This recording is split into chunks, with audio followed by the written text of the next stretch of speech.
చాలామంది ఉదయాన్నే స్నానం చేసి తర్వాత దేవుడిని పూజించి పనులను ప్రారంభిస్తూ ఉంటారు. అయితే శాస్త్రం ప్రకారం స్నానం చేసిన తర్వాత కొన్ని తప్పులు చేయకూడదని వాస్తు పండితులు చెబుతున్నారు. మన సాంప్రదాయాలు, ఆచారాల్లో స్నానానికి ఎంతో ప్రాధాన్యత ఉంది. ఉదయం, సాయంత్రం వేళల్లో ఎప్పుడైనా సరే స్నానం చేసినప్పుడు కొన్ని తప్పులు అస్సలు చేయకూడదు.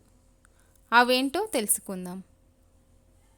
చాలామంది చేసే తప్పుల్లో ఒకటి స్నానం చేసిన తర్వాత ఖాళీ బకెట్ని బాత్రూంలో అలాగే ఉంచటం. వాస్తు నియమాల ప్రకారం స్నానాల గదిలో ఎట్టి పరిస్థితుల్లోనూ బకెట్ని ఖాళీగా ఉంచకూడదు. ఒకవేళ బకెట్ని బాత్రూంలో పెట్టాల్సి వస్తే దానిని బోర్లించి ఉంచాలి. స్నానం గదిని శుభ్రంగా ఉంచుకోకపోవడం. చాలామంది స్నానం చేసిన తర్వాత వాడి పడేసిన షాంపూ ప్యాకెట్లను మూలన పడేస్తూ ఉంటారు. అలాగే విడిచిన దుస్తులను కింద పడేస్తూ ఉంటారు. ఇంకా తడి వస్త్రాలను అలానే బాత్రూంలో ఉంచి మిగతా పనులు చేసుకుంటూ ఉంటారు. కానీ ఇలా బాత్రూమ్ అశుభ్రంగా ఉండకూడదు. స్నానం చేసిన తర్వాత ఎట్టి పరిస్థితుల్లోనూ బాత్రూమ్ క్లీన్గా ఉండేలా చూసుకోవాలి. స్నానాల గది అశుభ్రంగా ఉండటం వల్ల నెగిటివ్ ఎనర్జీ వ్యాపిస్తుంది. కుటుంబంలో గౌరవ మర్యాదలు తగ్గిపోతాయని వాస్తు నిపుణులు చెబుతున్నారు. కాబట్టి స్నానం పూర్తయిన తర్వాత విడిచిన వస్త్రాలు కానీ, తడి వస్త్రాలు కానీ స్నానాల గదిలో లేకుండా చూసుకోవాలి.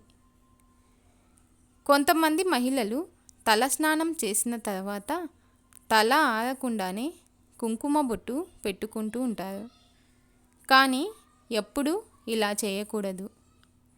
ఎప్పుడైనా సరే శిరోజాలు పూర్తిగా తుడుచుకొని తడి ఆరిన తర్వాత మాత్రమే మహిళలు కుంకుమ బొట్టు పెట్టుకోవాలి. లేకపోతే గ్రహాల అనుగ్రహం తగ్గిపోతుంది. చాలామంది స్నానం చేసిన తర్వాత మిగిలిన నీళ్లను కాళ్ళ మీద పోసుకుంటూ ఉంటారు. కానీ వాస్తుశాస్త్రం ప్రకారం ఇలా చేయకూడదు. స్నానం చేసిన తర్వాత గోళ్ళు కట్ చేసుకోకూడదు.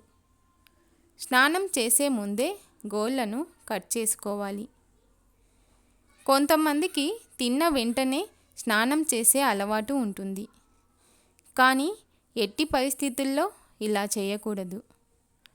మనం ఆహారం తీసుకున్న తర్వాత ఎన్ని నిమిషాలకు స్నానం చేయాలో శాస్త్రంలో చెప్పారు. తిన్న ఆహారం 48 నిమిషాలకు స్నానం చేస్తే మంచిదట. దీనిని ముహూర్త కాలంగా పిలుస్తారు. ఇలా స్నానానికి ముందు, తర్వాత ఈ తప్పులు చేయకుండా ఉంటే అదృష్టలక్ష్మి అనుగ్రహం సంపూర్ణంగా లభిస్తుందని వాస్తు పండితులు చెబుతున్నారు.